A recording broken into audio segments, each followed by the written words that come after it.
If you worked in the Carolinas during the 1980s, you'll remember a world that feels almost alien now.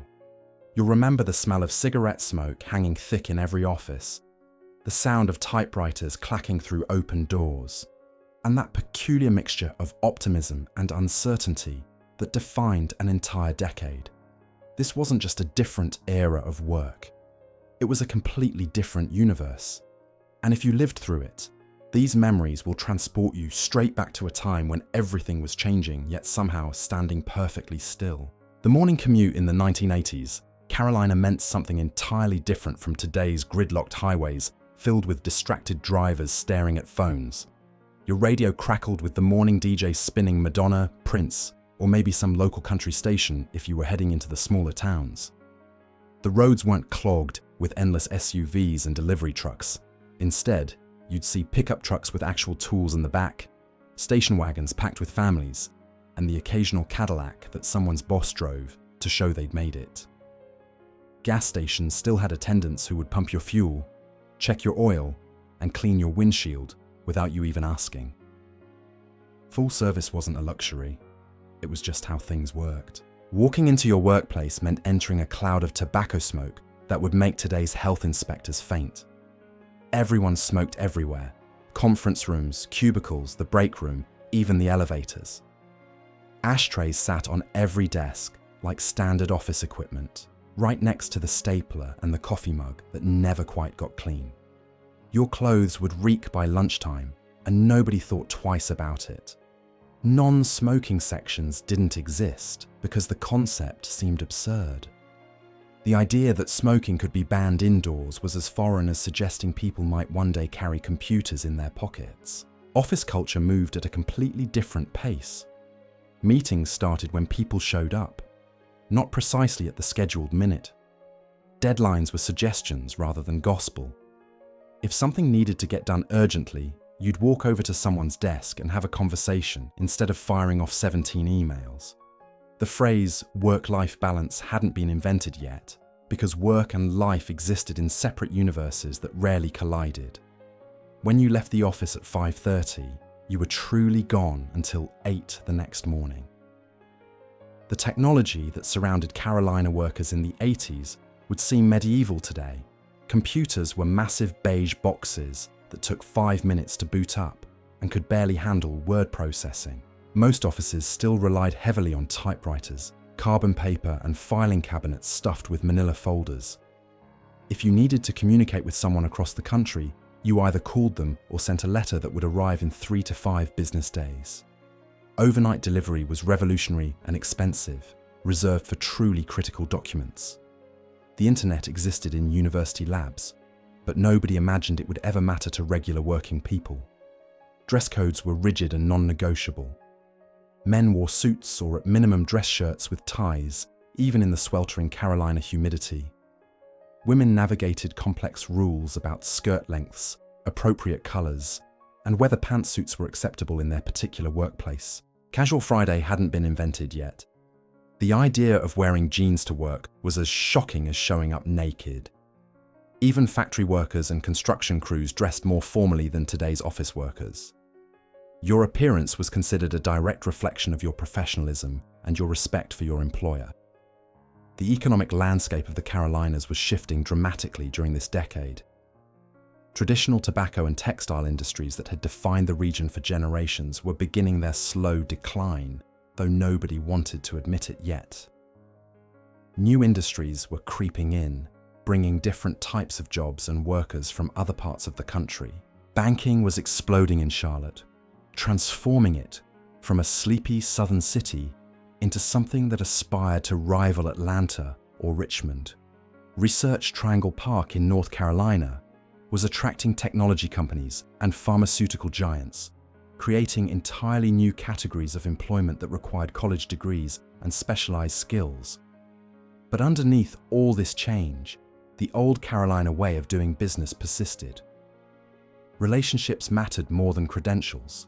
A firm handshake and looking someone in the eye could open doors that resumes couldn't.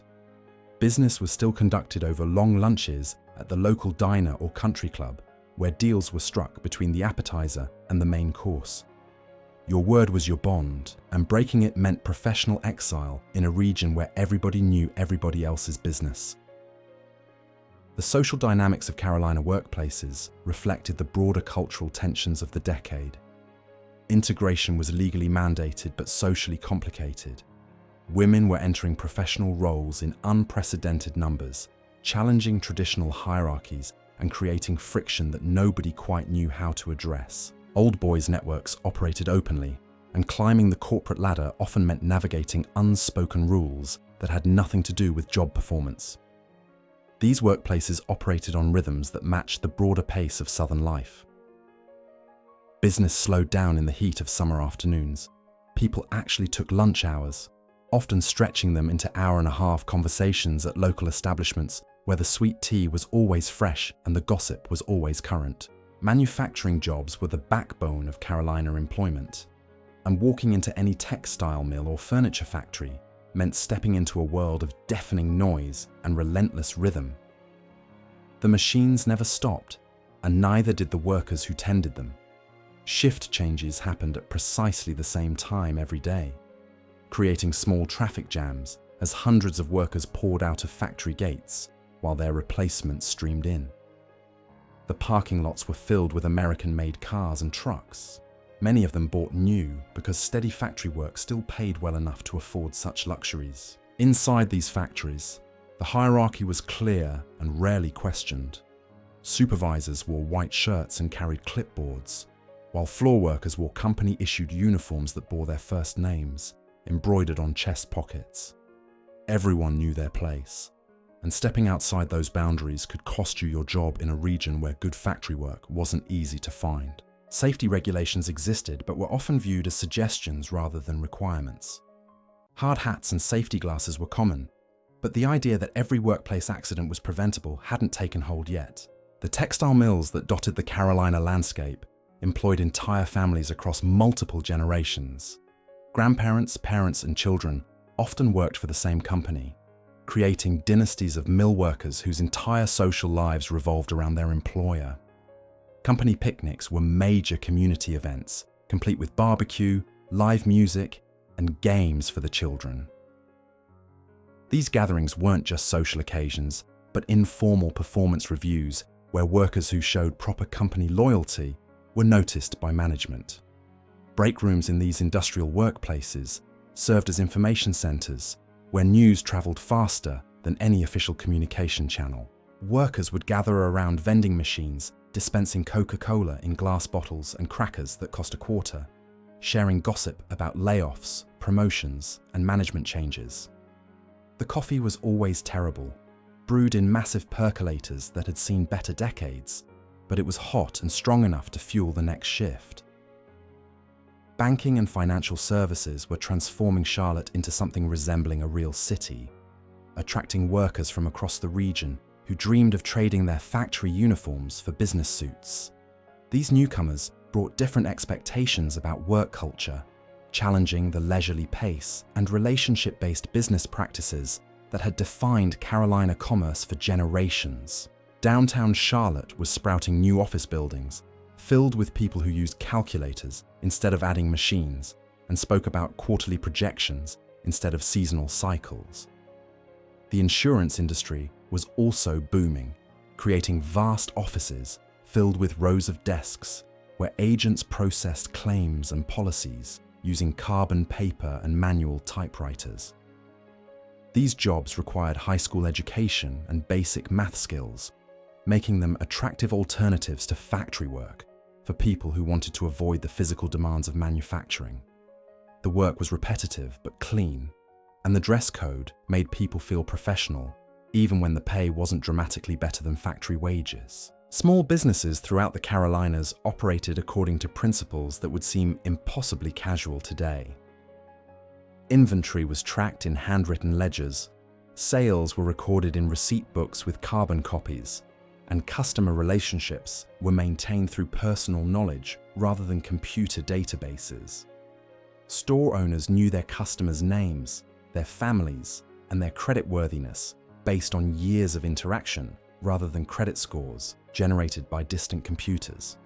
Agricultural work remained a significant part of the Carolina economy, though it was mechanizing rapidly. Tobacco farms still employed hundreds of seasonal workers who followed the harvest across the region, living in temporary housing and sending most of their earnings back to families in other states. The work was backbreaking and poorly paid, but it provided income for people with limited education or documentation. Farm owners operated with minimal oversight, and working conditions varied dramatically depending on the character of individual employers.